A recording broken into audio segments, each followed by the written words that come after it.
Hola, ¿cómo están? Estimados amigos que nos escuchan, bienvenidos a este espacio, al conversatorio, un espacio de la Iglesia Adventista del Séptimo Día de la Roca. Es un gusto para nosotros estar comunicando y estarnos reuniendo para dialogar referente al episodio número 8 de esta lección o al capítulo número 8 de la lección de escuela sabática, que lleva por título Luz desde el Santuario. Y como todas las lecciones, representa una continuidad de las lecciones que le anteceden, y ahí podemos ir hilvanando lo que hemos aprendido. Te lo digo como introducción, te leo también el versículo introductorio, que es lo principal de lo que venimos diciendo, es que tenemos un sumo sacerdote que se sentó a la diestra del trono de la majestad del cielo y es ministro del santuario, de aquel verdadero santuario que levantó el Señor y no el hombre. Con esta idea introductoria quiero presentarte a nuestros amigos que nos acompañan el día de hoy. Tengo aquí a mi lado derecho a... ¿Qué tal? Soy Guillermo Pensado. Tengo el gusto de estar aquí con ustedes compartiendo esta lección número 8. Gracias por la invitación nuevamente y pues bueno, vamos a estudiar este importante tema. Bienvenido.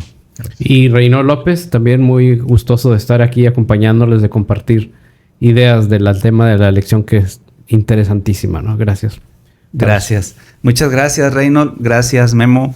Y pues lo primero que tenemos que decir aquí sobre la mesa de diálogo, habemos dos profesores, ¿verdad? Guillermo Gibran Pensado, que es profesor de la Universidad Autónoma de Nuevo León, y un servidor que también ha participado como profesor en otras instancias. No sé, Reynolds, si en algún momento has dado clases.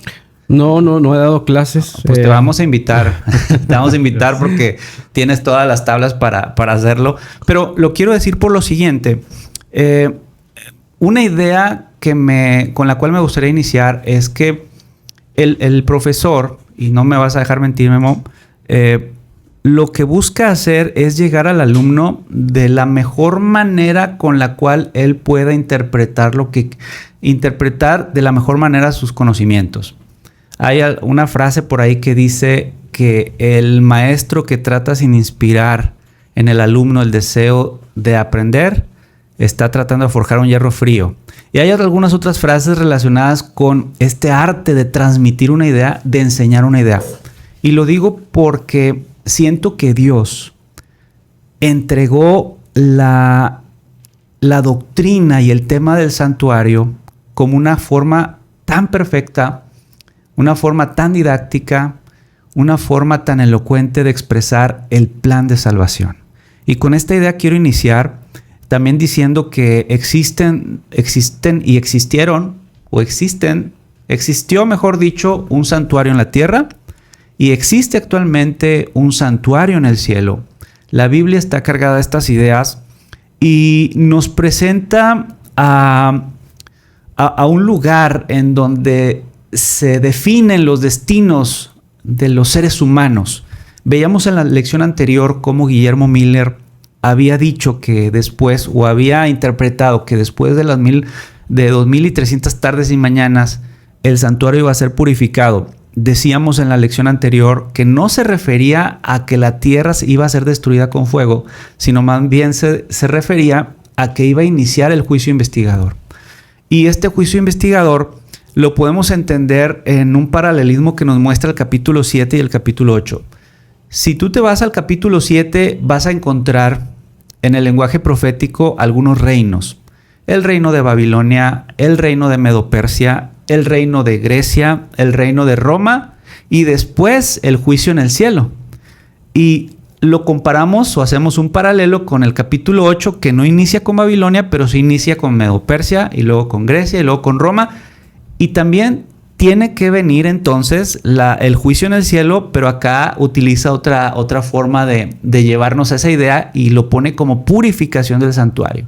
Entonces, los elementos de interpretación bíblica nos dicen que el capítulo 7 y el capítulo 8 nos invitan a pensar que después de estos reinos que se mencionan en la Biblia, iba a ocurrir algo antes de la segunda venida de Cristo. Y debo decir que Cristo, en su magnanimidad y en su justicia, no vendría a reclamar a los suyos sin antes comprobarle al universo por qué los suyos merecen estar con Él y por qué los impíos merecen las consecuencias del pecado. Y todo esto queda explicado en un escenario de juicio del cual vamos a estar hablando precisamente en este espacio, en esta lección. Para iniciar, pues podemos irnos, como dice la Santa Palabra de Dios, a ver el cielo e imaginarnos el cielo abierto y empezar a pensar en el santuario celestial, Memo. Sí, justamente me pareció interesante hablando acerca de la parte del profesor, cómo enseña, ¿verdad? Me hiciste pensar en la forma en la que Dios también nos incluye a nosotros y cómo incluyó al pueblo también en la construcción de un santuario para estar en medio de su pueblo y que lo hicieran con sus propias manos, ¿verdad? Así como Dios nos utiliza como instrumentos para llevar esa obra que quizás los ángeles pudieran hacer, nos incluye para que nosotros la hagamos, ¿verdad? Tenemos ese privilegio. Y bien, entrando en el seguimiento de la lección pasada que hablábamos de la profecía de los 2300 tardes y mañanas, de las 70 semanas, pasó el evento del gran chasco. Despuesito de eso, ¿verdad? Algunos meses, menciona la lección, que empezaron a estudiar, ¿verdad? Estos creyentes que seguían también aquí a las enseñanzas de Guillermo Miller, los que se quedaron, ¿verdad? Uh-huh. Porque muchos se fueron. Entonces empezaron a escudriñar las escrituras y se encontraron con que hay dos tipos de santuarios, ¿verdad? Me gustaría que me acompañaran leyendo, igual ahí los que nos escuchan y nos ven, en Éxodo 25, 8 y 9, dice lo siguiente: me erigirán un santuario y habitaré en medio de ellos. Conforme a todo lo que yo te muestre, así haréis el diseño del tabernáculo y el diseño de todos sus utensilios. Es interesante esa parte que dice conforme a todo lo que yo te muestre. Y eso me hace pensar, Reino Taves, me hace pensar que había un modelo, ¿verdad? Conforme a lo que yo te muestre. No solamente lo que yo te diga, ponle este tipo de madera, este tipo de medida, esas van a ser las partes del santuario, sino que había un modelo, porque aquí lo menciona en el capítulo 25, versículo 9, conforme a todo lo que yo te muestre. Y también quisiera que fuéramos a Hebreos 8, 1 al 6, aquí lo tengo separado para irnos más rápido. ¿O lo tenía separado? Uh-huh. Entonces, Hechos, si nos vamos aquí al libro de Hechos, Hebreos, estoy en Hebreos. Hebreos capítulo... Sí, lo tenía separado, aquí está, 8, del 1 al 6, ahí me empieza a mencionar, ¿verdad? En el capítulo 2 dice, Él es ministro del santuario y de aquel verdadero tabernáculo que levantó el Señor y no el hombre. Entonces hay un tabernáculo porque el que menciona Éxodo es uno que levantó el hombre, ¿verdad? Que Dios le dio las instrucciones, que le enseñó un modelo y aquí lo menciona. Él es ministro del santuario y de aquel verdadero tabernáculo, hablando del santuario, que levantó el Señor y no el hombre. Y sigue mencionando, voy a leer nada más el 5 y el 6, dice, estos sirven a lo que es figura y sombra de las cosas celestiales, como se lo advirtió a Moisés cuando iba a erigir el tabernáculo, diciéndole, justamente trae a colación la cita de Éxodo, mira, haz todas las cosas conforme al modelo que se te ha mostrado en el monte. Entonces, eso fue lo que encontraron estos primeros creyentes en esta parte de lo que estudiamos en la lección pasada, ¿verdad? De Guillermo Miller, y que aprendieron, ¿verdad? Se encontraron con esta verdad tan importante. Fíjate que algo que me llama mucho la atención es la intención de Dios de siempre estar entre su pueblo. Es decir, en el Edén, Dios estaba con sus hijos, con Adán y Eva. Iba y convivía con ellos. Alguien podría haber pensado, como a veces los deístas a veces piensan de esa manera, que sí creen en Dios, pero dicen, pues lo abandonó a su suerte. Y sabemos que no fue así. Toda la Biblia nos habla de forma consistente de que Dios siempre buscó estar entre su pueblo.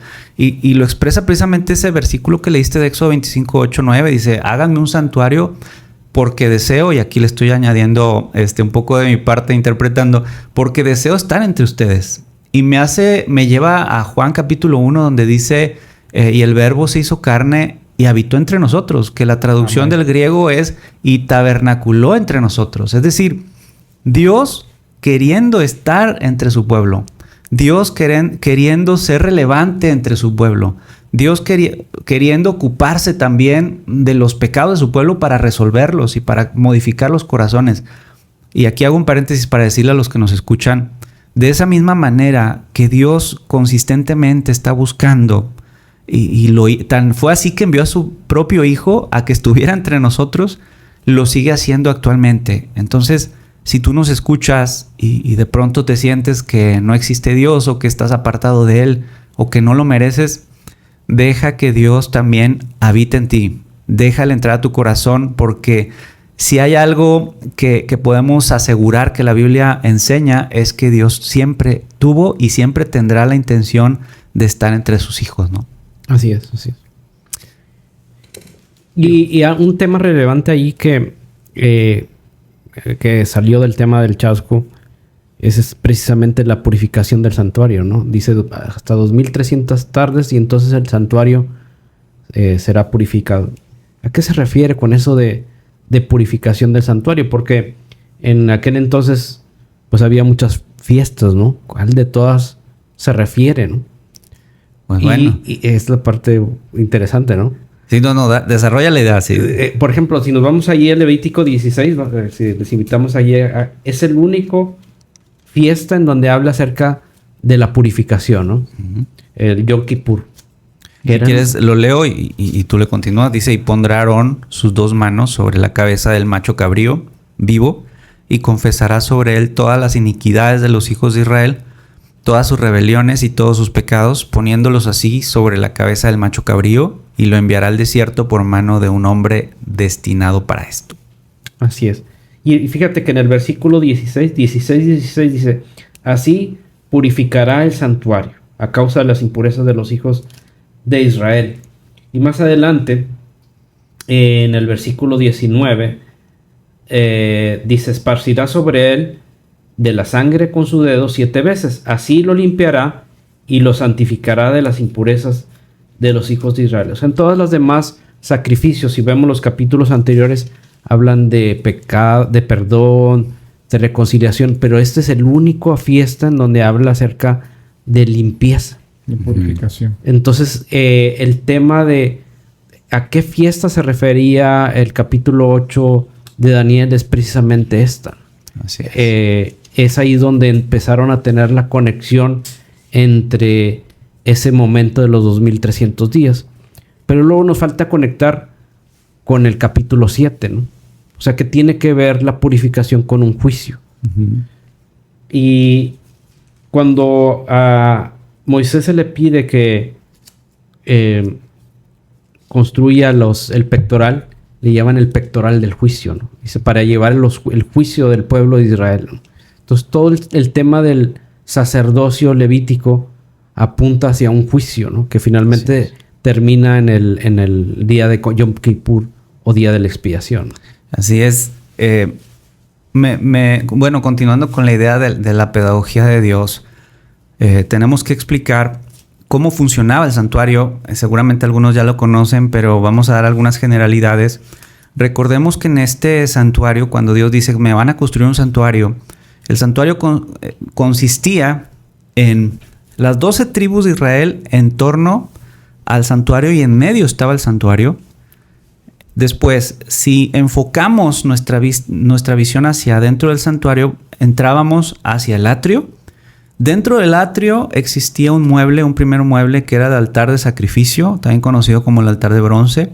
Estaba por ahí cerca también el lavacro. Todo esto estaba afuera de la carpa, estaba en el atrio precisamente. Luego la primera cortina se entraba a una instancia llamada lugar santo. En el lugar santo había 3 elementos y estos elementos tienen mucho significado. De hecho, todo está lleno de simbología y todo apuntaba, aquí lo importante, interesante es que todo apuntaba a Jesucristo y a su plan de salvación. Entrando tras la primera cortina se podía encontrar el lugar santo. A mano derecha estaba la mesa de los panes. Hacia enfrente, en medio, estaba el altar del incienso y hacia el lado izquierdo estaba el el candelabro, ¿verdad? Esto representaba esto conformaba el lugar santo. Después en la segunda cortina, el segundo velo, entrando era el lugar santísimo. Ese lugar santísimo, ahí se encontraba el arca del pacto. Dentro del arca del pacto había 3 elementos, que era la ley de Dios, un pote de maná y la vara de Aarón que floreció, que reverdeció. ¿Qué quería explicar de forma general con esto Dios? Bueno, Dios estaba apuntando a que el pueblo pudiese entender la grande verdad de que Jesucristo iba a ser el único medio para expiar los pecados del pueblo, iba a ser el único medio para transformar los corazones, iba a ser el único medio para limpiar las impurezas del pecado. En este sentido, el ser humano, si nos vamos a esa época, imaginemos que somos seres humanos que existían en esa época de los Levíticos y que narra Levítico, pues uno pecaba. Entonces, como había pecado, llevaba a su animalito, un cordero, ¿verdad?, limpio, lo llevaba hacia el santuario y entraba al atrio. Y en este atrio se hacía el sacrificio. El sacerdote permitía que el pecador quitara la vida al animalito y luego esa sangre se metía al lugar santo, ¿verdad? Y narrando la simbología, fíjense la tremenda y profunda simbología, era el hecho de que en el lavacro y en el altar de sacrificio estaba representado Jesucristo muriendo en la cruz, porque era el altar de sacrificio donde se ponía el corderito, ¿verdad? Y era prácticamente una simbología que nos llevaba a la cruz. En el lavacro estaba Jesucristo también, representaba el bautismo. Y una vez esto se entraba al lugar santo, pero en el lugar santo entraba el sacerdote. El sacerdote tenía la mesa de los panes. La mesa de los panes nos apunta hacia la palabra de Dios. El altar del incienso apunta a nuestras oraciones. Cada vez que oramos, tenemos que orar de la mejor manera, con un corazón humilde y contrito, para que entonces Dios coloque sus méritos a nuestra petición, y es entonces cuando se eleva este perfume de olor grato, porque si nuestras oraciones oramos como aquel que decía no me permita ser como esta, ¿se acuerdan de la historia? Que era pura jactancia, puro yo, puro egoísmo. Nuestras oraciones no fructifican, no pasan ni del techo, decía mi mamá, ¿verdad? Pero cuando con corazón contrito y poniendo en primer lugar a Dios, aceptamos que los méritos de Cristo puedan ser incorporadas a nuestras peticiones, entonces esto sube como un perfume de olor grato. Eso estaba representado en el altar del incienso. Y luego el candelabro lo que representaba era la luz del Espíritu Santo, la luz del evangelismo y la luz que debía estar encendida al entendimiento de la predicación del evangelio. Y pues bueno, todo esto está en el lugar santo, y hacia el lugar santísimo únicamente el sumo sacerdote podía entrar, y no lo hacía de forma diaria. Como decía Reynold hace un momento, pues lo que sucedía es que si yo pequé y llevé y peco otra vez y llevo otro cordero, y peco otra vez y llevo otro cordero, pues durante todo el año aquel lugar estaba lleno de sangre, ¿verdad? Estaba sucio, y era una representación de los pecados que estaban contaminando día con día ese lugar, hasta que llegaba un día, como decía Reynold, que era el día de la expiación, o el Yom Kippur, en donde entonces se expiaban todos esos pecados. El santuario tenía que ser purificado. Se hacía un ritual, ya no de forma personal, sino por todo el pueblo. En esos días la persona tenía que estar contrita de corazón, tenía que ir con humildad a confesar sus pecados, y tenía que estar a la expectativa de que precisamente el sumo sacerdote entrara con la responsabilidad del pecado, y toda esa simbología del pecado representada con la sangre iba a ser expiada, porque el sacerdote tomaba toda esa responsabilidad del pecado y las ponía sobre un animalito que era el macho cabrío, que era Azazel, y entonces ese macho cabrío era enviado al desierto. Y cuando era enviado al desierto, el pueblo, se podía decir que simbólicamente se podía deshacer del pecado. Y todo eso tenía una simbología que más adelante lo vamos a ir descubriendo, ¿verdad? Otro aspecto ahí de este capítulo, si nos vamos ahí a Apocalipsis 11, porque, bueno, de paso, Apocalipsis pareciera como si estuviera ocurriendo dentro del santuario, ¿no? Empezamos con los candeleros, Sí. y luego con el fuego, y luego fíjense ahí en el capítulo 11, en el versículo 19, dice: el templo de Dios fue abierto en el cielo, y el arca de su pacto se dejó ver en el templo. Hubo relámpagos, voces, truenos, un terremoto y granizo grande. Pero para que pudiera verse el arca del pacto, pues tendría que haber acceso hacia el lugar santísimo. Y solamente ocurre en el día de Yom Kippur, ¿no? Así es. Entonces esta parte de Apocalipsis se refiere precisamente en el momento en que se abre el acceso al lugar santísimo. O la cuestión es en qué fecha. Así es. Y esa la contesta Daniel 8, ¿no? Daniel 8, después de los 2300 días, ¿no? Voy a terminar. Impresionante cómo se conectan los pasajes. Y esto es parte de lo que iba descubriendo Miller en sus interpretaciones, ¿verdad? Cómo se conectaba el Apocalipsis con Daniel y viceversa. Tenemos por ahí, Memo, la palabra juicio, ¿no? El juicio ha llegado. A mí al menos, cuando no comprendes tanto, de pronto te puede poner nervioso. Si alguien te dice, tu juicio ha llegado, ¿verdad? O tantas escenas que hemos visto también en donde la hora del juicio ha llegado, arrepiéntete. Muchos lo han visto ya como una caricatura, sin embargo, sabemos que es real. ¿A qué se refiere esta expresión? El juicio ha llegado. Sí, justamente eso lo podemos ver en dos citas, Daniel 7 y 9, Apocalipsis 14, 6 y 7, donde nos habla justamente acerca de ese momento en el que, como tú estabas explicando todas las partes del santuario, justamente ese juicio, ¿verdad? Donde se podían sacar los libros y se leía todo eso que había hecho el pueblo, ¿verdad? Todos los pecados, se abrían los libros y se veían las obras tanto buenas como malas que habían hecho los hombres, en el cual se hacía una investigación como si fuera un juicio en un tribunal, ¿verdad? A ver cuáles son las evidencias, fotografías, hechos, testigos. Entonces se empezaba a ver todos los pormenores de cada uno de los eventos que apuntaban a cada uno de los pecados. Entonces se hacía una investigación. Entonces, Daniel 7 y 9, aquí en la lección se hace una comparación de Daniel 7 y 9 con Apocalipsis 14, 6 y 7. Haz una acotación. Sí. No faltará quien diga, pero en esa época no había fotografías. Memo está hablando en sentido figurado. Sí, toda esa investigación, actividad investigativa, obviamente la hacía Dios, ¿verdad? Claro. Y el pecador de esa época, si hacía si participaba de ese rito, de esa ceremonia, se podía ir tranquilo de que su pecado había sido perdonado por fe en el que iba a venir en un futuro. Entonces nada más hago esa acotación. Sí. Obviamente no había fotografías. Sí, claramente, como ahora, ¿verdad? Que se hace el juicio así, ¿verdad? Entonces, leyendo lo que es Daniel 7, 9, dice, estoy leyendo Daniel 7, 9 y 10, dice, estuve mirando hasta que fueron puestos unos tronos y se sentó un anciano de días. Su vestido era blanco como la nieve, el pelo de su cabeza como la lana limpia, su trono llama de fuego y fuego ardiente las ruedas del mismo. Dice el 10, un río de fuego procedía y salía delante de él, miles de miles lo servían y millones de millones estaban delante de él. El juez se sentó y los libros fueron abiertos. Justamente esa parte de los libros, ¿verdad? Podemos ver en Eclesiastés 2.14 que dice, porque Dios traerá toda obra a juicio, tanto buena como mala, oculta, toda cosa oculta que hayamos tenido, ¿verdad?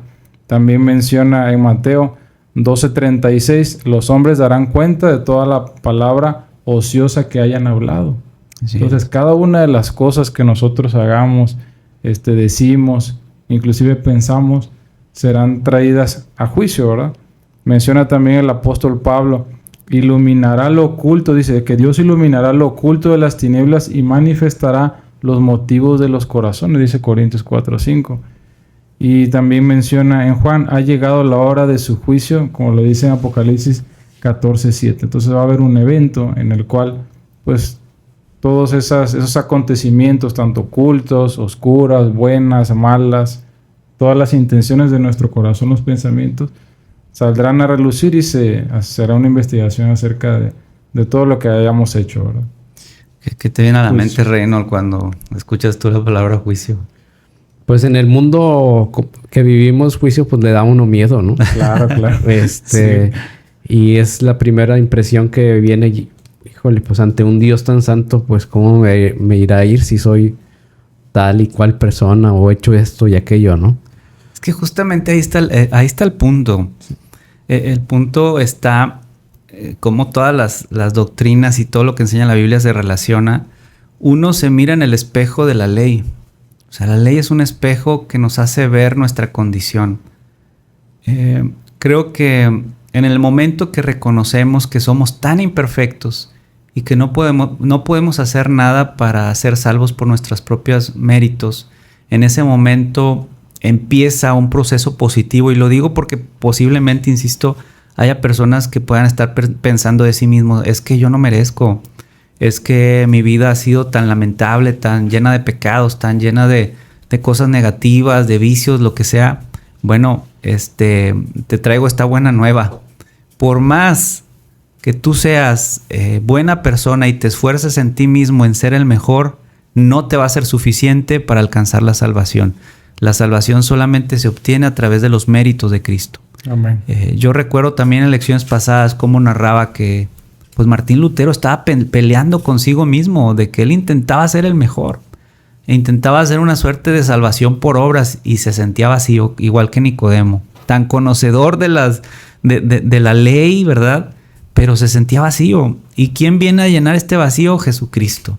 Y Jesucristo lo hace a través de su mentor. Está Opitz ahí a Lutero y se acerca y le dice, es que no te mires a ti, mira a Jesucristo y mira sus méritos. Y en ese sentido, por eso decía, ¿verdad? Podemos sentirnos como los acusados. Satanás desea que nos sentamos acusados. Él nos acusa, es el engañador, es el acusador y desea que nos sintamos perdidos. Pero es justamente allí cuando debemos de recurrir a aquel que puede purificar nuestras faltas, ponernos el manto de la justicia y dar la cara por nosotros ante el Padre, ¿verdad? Es una tremenda noticia eso del juicio llevado por Dios, porque Él procura salvarnos, ¿no? Así es. Por ejemplo, Nabucodonosor, que era un rey terrible, ¿no? Mataba y hacía lo que quisiera, ¿no? Comparémoslo con el peor gobernante que hayamos tenido en el siglo pasado, ¿no? No sé, o en Lenin, este siglo. o en este siglo, ¿no? No vamos a decir nombres por la época, ¿verdad? Porque... Pero hasta ese grado Dios busca a la persona, ¿se imaginan? Sí, para que él se arrepintió, ¿no? O Manasés, un rey terrible, ¿no? Que hasta hacía pasar a sus hijos por fuego, por ¿no? fuego. Y se arrepintió. Entonces, mi querido amigo, si estás viendo y te sientes ahí abrumado por tu pecado y por tu pasado, Dios te puede limpiar. Amén. Esa es lo que queremos mostrar, o más bien lo que quiere mostrar la Biblia a través del juicio, ¿no? De Así que es. tenemos perdón, pero necesitamos acercarnos a Cristo para que Él nos pueda limpiar, ¿no? ¿Cuántas personas que nos escuchan se sienten los hijos del trueno, verdad? Pues en la Biblia narra la experiencia de dos personas que eran los hijos del trueno y eran como la mera canción, como diría la frase. Y lo bonito es que la Biblia nos enseña cómo pudieron ser transformados. Y esa transformación solamente ocurrió cuando se acercaron a Jesucristo. Así es de que pues la única solución es esa, acercarnos a Jesucristo. Él nos conoce, Él nos escucha y Él es capaz de cambiarnos y prepararnos para este juicio, porque si nos acercamos al juicio con nuestros propios méritos, vamos a estar desprotegidos. Al juicio solamente vamos con nuestro principal intermediario, que también vamos a hablar de eso, ¿verdad? Amén. La buena noticia del lugar santísimo, Reynold. Fíjate, por ejemplo, en Hebreos 4, dice 4:15, no tenemos un sumo sacerdote que no pueda compadecerse de nuestras debilidades, sino uno que fue tentado en todo según nuestra semejanza, pero sin pecado. Acerquémonos, pues, confiadamente al trono de la gracia, para alcanzar misericordia y hallar gracia para el oportuno socorro. Amén. Eso de que tenemos ahora acceso al santuario celestial, al lugar santísimo, es que tenemos acceso a ser limpiados, ¿no? Por Cristo. Esa es la maravillosa noticia de que en ese tiempo tenemos oportunidad de arrepentirnos y buscarlo para ser transformados, ¿no? mantente firme, acércate con confianza, nunca te rindas. Todo esto se relaciona a la certeza que tenemos de que Jesucristo fue el Cordero perfecto. Jesucristo es el intercesor perfecto y Jesucristo llegará a ser el Rey perfecto. Y regresando a la enseñanza que está en el santuario, yo quiero decir, y llevar nuestra imaginación de nueva cuenta al santuario de Levítico, cuando el pecador vivía su vida dentro de las tribus, obviamente no tenía una vida perfecta, pero pasan los años y aquello a lo que apuntaba ese santuario, que era Jesucristo, se hace realidad y ahora viene a este mundo, pero él sí vivió una vida perfecta. Entonces, al Jesucristo vivir una vida perfecta, se hizo el Cordero perfecto. De él declaraba Juan el Bautista: Él es el Cordero de Dios que quita el pecado del mundo. Era el Cordero perfecto. Y al Cristo morir, ser bautizado, va al lavacro. Cuando Cristo es crucificado, entra al altar de sacrificio. Y cuando narra el libro de Hechos capítulo 1 y dice que fue tomado hacia el cielo y los ángeles estuvieron por allí y se acercaban con los discípulos: varones galileos, ¿a qué miráis al cielo? A este que a venirse, a él mismo verán volver. Y cuando les dicen: ustedes no se preocupen del tiempo, ustedes sean predicadores y seanme testigos aquí en Jerusalén, en Judea, en Samaria, hasta el último de la tierra. Todo este pasaje nos habla de la ascensión de Cristo, y hay algunos salmos que narran cuando, y también Apocalipsis capítulo 4, cuando entra al lugar santo y ya deja de ser, como decía la profecía de las 70 semanas, hizo cesar el sacrificio.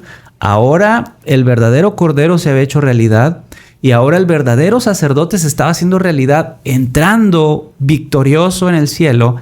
Y ahora el santuario terrenal dejaba de tener efecto porque el santuario celestial iba a empezar a tomar relevancia. Cristo asciende al cielo como sacerdote, como intercesor. Cristo pasa todo este tiempo como sacerdote, pero luego entra a su rol como sumo sacerdote a partir de 1844. ¿Qué mejor garantía tenemos, Memo Reynolds, si tenemos al Cordero perfecto, al sacerdote perfecto, y vamos a tener también al Rey perfecto? Ya es Rey de Reyes y Señor de Señores, porque el reino le ha sido entregado, pero en el cielo nosotros disfrutaremos también de esta gran bendición. Fíjate que una prenda que llevaba el sacerdote era el pectoral, ¿no? Donde tenía 12 joyas, ¿no? Una por cada tribu de Israel, ¿no? Cada uno de nosotros somos de alguna tribu, ¿no? Eso que significa que nos lleva a Cristo en su corazón, ¿no? Nos lleva y nos presenta ante el Padre para que ya somos limpios, ¿no? Así es. Entonces, no dudemos de que Cristo quiere llevarnos en su corazón, ¿no? Llevarnos a buen éxito. ¿Qué simbología hay ahí, verdad? Y también sin todo había alto contenido simbólico, en los colores, en el Urim, el Tumim, el púrpura, el azul, lino fino y resplandeciente, el acomodo de los utensilios del santuario, todo apuntaba a Jesucristo, ¿verdad? Por eso decíamos hace un momento detrás de cámaras que Satanás desea atacar el santuario con todas sus fuerzas, porque lo que hace el santuario es llevar al pecador a una verdad y decirle: mira, si eres pecador puedes ser limpiado. Si tú llevas tus pecados a Jesucristo, Jesucristo los va a pasar por el santuario, pero llegará un momento en donde ese pecado va a ser imputado en aquel a quien le corresponde. Si, volviendo al ejemplo del santuario, se imputaban sobre Azazel, que en un futuro eso va a suceder con Satanás. Se enviaba a Azazel al desierto, en un futuro a Satanás simbólicamente se le va a someter a 1000 años estando solo, estando atado, ¿verdad? Entonces, si lo vemos de esa manera, podemos ver las vislumbres de aquello que Dios quiere que aprendamos y atesoremos en nuestros corazones como una verdad, como decía Reynolds, de grande éxito, ¿no? Decíamos, otro rol es el rol de abogado. Así es. Y bueno, antes de entrar a esa parte, me pongo a pensar no sé, les pregunto a ustedes, ¿no nos da esperanza entender puramente lo que era el santuario celestial y lo que Dios está haciendo ahora en el santuario terrenal y en el santuario celestial? Creo que nos da esperanza, ¿verdad? Creo que si comprendemos bien esos símbolos que justamente estudiamos desde la lección pasada y que fueron entendiendo tanto Guillermo Miller como aquellos pioneros que comprendieron estas verdades, pues me llena de esperanza pensar en eso, de que tengo a un sumo sacerdote intercediendo por nuestros pecados, ¿verdad? Y justamente tenemos eso, nuestro abogado en el juicio. En Hebreos lo menciona también más adelante, si me permiten leerlo, en Hebreos 10, ahí del 9 al 14 menciona lo siguiente, y diciendo luego, he aquí, vengo Dios para hacer tu voluntad, quítalo primero para establecer esto último. En esa voluntad somos santificados mediante la ofrenda del cuerpo de Jesucristo, hecha una vez para siempre. Ciertamente todo sacerdote está día tras día ministrando y ofreciendo muchas veces los mismos sacrificios que nunca pueden quitar los pecados, pero Cristo, habiendo ofrecido una vez para siempre un solo sacrificio por los pecados, se ha sentado a la diestra de Dios. Y no solo eso, dice, allí estará esperando hasta que sus enemigos sean puestos por estrado de sus pies, y así con una sola ofrenda hizo perfecto para siempre a los santificados. Bien. Y justamente lo que está haciendo, ¿verdad? Como nuestro abogado, como nuestro sumo sacerdote, leyendo, haciendo esa investigación, y pues a mí me da mucha esperanza saber que tengo a ese sumo sacerdote, Jesucristo, que murió por mí, que me redimió, que hizo un plan para que yo estuviera este día aquí y que sigue ministrando en el santuario por cada uno de nosotros. Entonces, Memo, ¿a quién le pediremos cuando vayamos a pedir perdón de nuestros pecados? ¿A una persona? Jesucristo. ¿Y por qué? Bíblicamente, ¿cómo les comprobamos? Pues es que es el único que puede salvarnos, el único que puede el sacrificio de él valer. Ser válido. Porque en la antigüedad, el pueblo de Israel, pues salía un sacerdote y moría, salía otro y moría, pero dice que no podía ser perfectos. Bueno, solamente Cristo puede ser perfectos, y aparte es el único mediador entre Dios y los hombres, ¿no? Jesucristo hombre. Justamente. A eso quería ir precisamente porque si se simbolizaba la manera en que Cristo iba a perdonar los pecados. Y en ese tiempo, si una persona iba a través de la fe que apuntaba hacia la confianza de Jesucristo, pues él podía irse tranquilo de que sus pecados eran perdonados. Pero ahora, cuando el tipo se hizo realidad, que era Jesucristo, ahora, como bien dices, Reynolds, qué bueno que lo traes a la mesa, es que ahora el sacerdote es perfecto. De la misma manera como la persona pecadora no pudo vivir una vida perfecta, Cristo sí la vivió una vida perfecta. De la misma forma que el Cordero era sacrificado, pues solamente simbolizaba a aquel que sin mancha iba a ser ofrecido en la cruz. Y de la misma manera como los sacerdotes entraban al lugar santo y luego el sumo sacerdote al Santísimo, Jesucristo hizo también exactamente lo mismo, pero ahora en el santuario verdadero.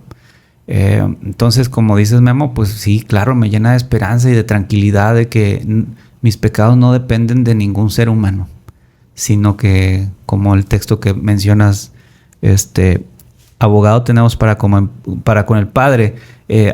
Solamente tenemos abogado a Jesucristo, ¿verdad? Entre Dios y los hombres, Jesucristo hombre, ¿verdad? Amén. Y fíjate que ese que viene en 1 de Juan 2 dice, pero si alguno ha pecado, abogado, ¿no? Que fíjate que tiene la misma palabra paracletos. En donde en Juan 14:16 les habla a los discípulos del Espíritu Santo, ¿no? Fíjate. Tienen la misma palabra, pero tienen funciones diferentes, ¿no? Ajá. O sea, Cristo, nuestro abogado, y en el libro de Juan, el otro consolador, ¿no? Paracletos también. También el Espíritu Santo está intercediendo por nosotros. Qué bueno que es a través de Jesucristo y no de alguien, ¿verdad? Susceptible al pecado. Uh-huh. No sé, ahorita estamos hablando de Jesús como abogado. Estamos hablando de la experiencia del juicio. Estamos hablando de que no tenemos por qué temer, ¿verdad? Si tenemos al abogado perfecto, quien nos va a representar ante el Padre. Y también tenemos aquel que, como decíamos en la lección anterior, en el episodio anterior, tiene el control de los tiempos y tiene su agenda y tiene toda la obra de sus manos, pero también en su magnanimidad, ¿verdad? En su fortaleza y en su omnisapiencia, Él tiene el control de todas las cosas.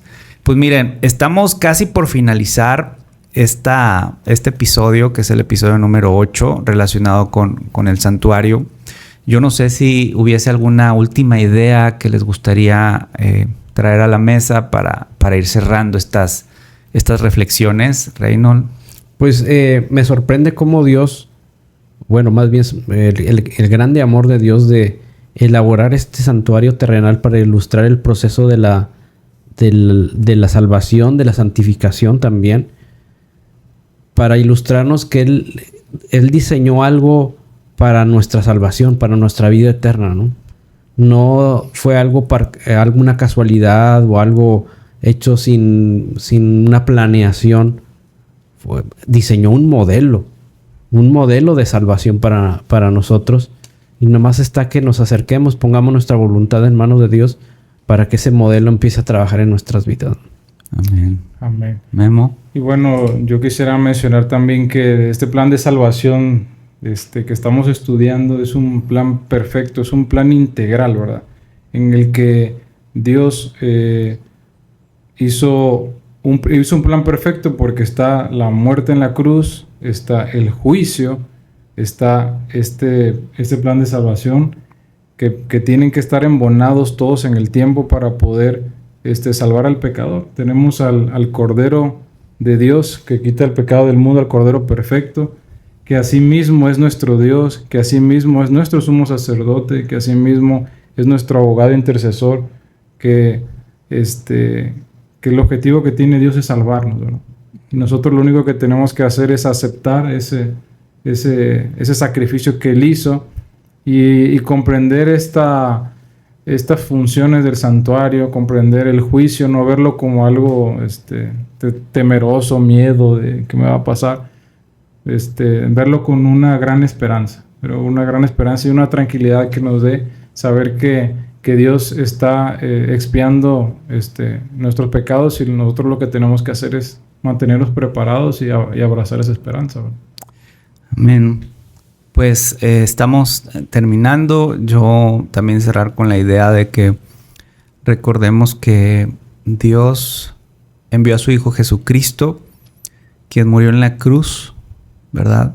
Fue puesto en la cruz para pagar por algo que Él no merecía. Él pagó por los pecados que tú y yo hicimos y que haremos y que estamos haciendo. Y en ese inmenso amor hubo provisión. Pero esta provisión existe no para todos, solamente a quien está dispuesto a seguirle, quien está dispuesto a hacer realidad de este gran regalo, que aunque es regalo es de alto precio. Entonces la invitación es esta, porque dice el libro de Juan capítulo 1, habla de que a lo suyo vino y los suyos no le recibieron, ¿verdad?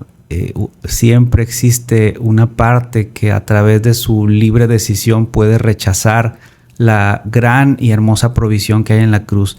La invitación es que aproveches esta disposición de este gran reflejo del amor de Dios que está a tu alcance.